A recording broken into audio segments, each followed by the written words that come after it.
We're going to want to create the floors next, and that's going to be taking this and creating a bounding box around it. So let's just go to a box component, and let's make sure to plug that in right there, and you'll see that we have a box that's been created all the way around the tower. Now what we want to do is just select the bottom face of this box, and to do that we want to deconstruct brep, plug that into there, and there we'll have all of the different faces, edges, and vertices, but we just want to pick the bottom face. So to do that, we use a component called list item, which what it'll do is take all of the faces, which is going to be 6 of them, plug that list into list item, and then it'll let you select just one of them. So right now when you plug in that list, the index of 0, it'll give you that left one, but we could also reverse the list and see that it'll give us the top one. We actually want to select the bottom one, so let's create a slider of 0 ... to 10, and you'll see that if we plug in the 0 here on the index, it gives us the same one because the index was 0 as a default anyway. So let's go here to the bottom, to the number 1, and you'll see that we actually get the bottom one. So let's hide that deconstruct brep, and there we have this rectangle that we can now extrude in the Z direction. So extrude up, and now we can give this a thickness of, make a copy of that, we can say a thickness of 6 inches. We can say 6-inch slab is going to be the base, slab. And the reason why I use that square is because we're going to create a series of them up, and we're going to be intersecting it with our base geometry to create the floors. And like I said, since this is a list item and this is only going to be one, and it's always going to be that way, we want to create a panel here where we can just do a 1 and then plug that right into the index and get rid of this one, so we don't have any issues in the future of someone moving that slider over. But this we do want to label as slab, so floor slabs.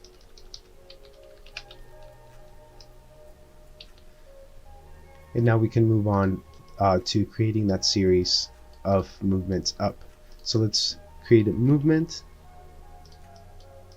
in the Z direction. Once again, we can copy that over, but get rid of the 6, and then do extrusion. That's what we want to move in the Z direction. And what do we want to do? We want to move a series of them. So we want to create a series basically creates copies, so it allows you to create more than one number. So when you plug in a slider here, it only allows you to put one number in, but this one allows you to do more than one, and you'll see right here when I plug it in, it starts at 0, it steps over 1, and it counts 10. So we want it to step over the amount of a floor. We want to create that amount of space in between. So to do that, let's come here to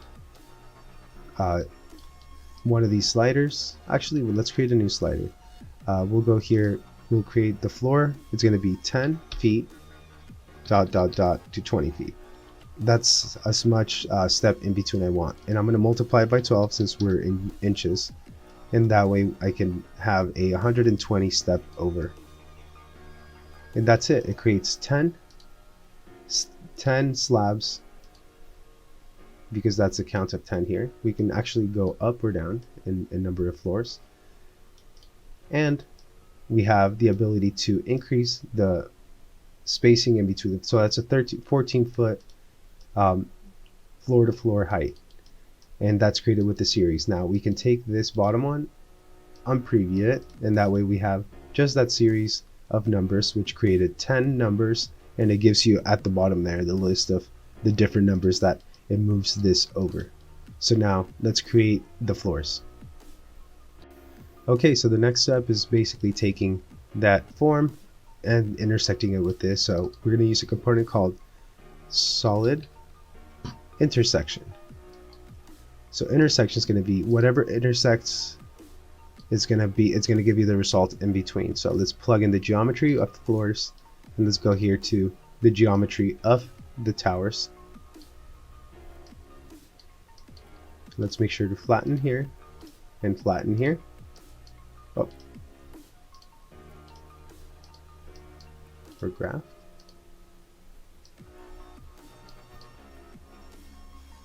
So the next step is going to be using the component called union or intersect. So it's going to be solid intersect. Sorry about that. Solid intersection.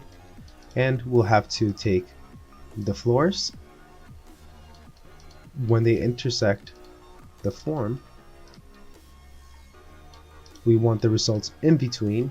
That way we can have the floors stay within the building form. So let's go here to, if it doesn't work right away, it's because you need to go right click and go to graph with the bottom one, and there we can hide the floor slabs there.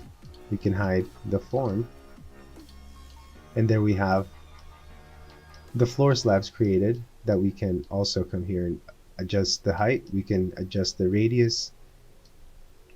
It's going to take a little bit of time, but we can also adjust the rotation.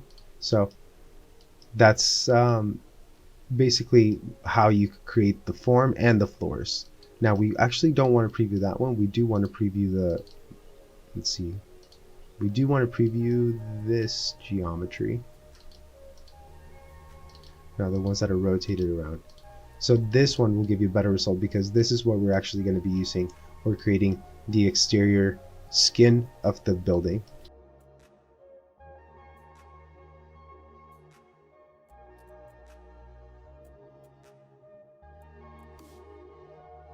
So let's actually go back here and see, what we are working with. We have the base circle, which is this one. We can increase this. And it's fairly heavy because we are doing a lot of Boolean intersections. So we can actually come back here and let's decrease the number of floors. So number of floors, let's go to 5. So it'll just create 5 floors. Oh, number of floors, it did a base of 10. So let's go to, well, we did that, but let's actually go here to a 5 floor. And that way it'll be easier for us to see back here how we can play around with the tower radius, and even when they clip we can see that it's still working, and it actually it puts those all together because it was actually a solid slab. So that's why when we look at the results, that's why we actually did slabs rather than contours. And so let's move ahead and actually create the outside